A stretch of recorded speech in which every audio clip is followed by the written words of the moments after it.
hagamos la petición de rezar por las vocaciones.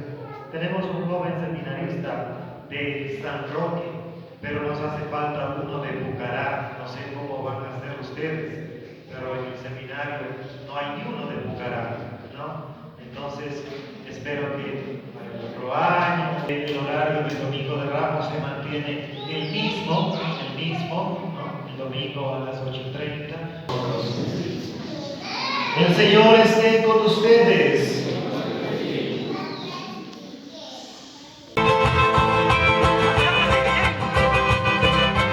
Vean nomás el fin de semana, hermosas juntas compartiendo, vean nomás.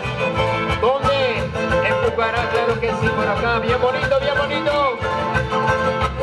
¿Cómo se bailan justas? ¿Cómo se goza el fin de semana? A ver, zapate, zapate, zapate.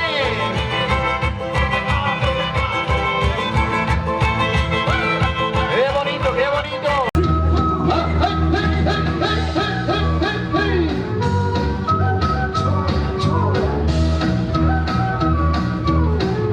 Pues alegría este fin de semana.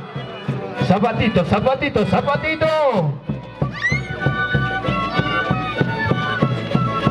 Ajá.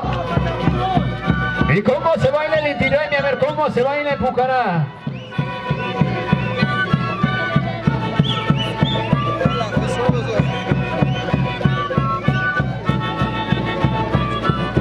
Ajá, cogiendo ese pasito, a ver, cogiendo ese pasito, bien bonito, bien bonito.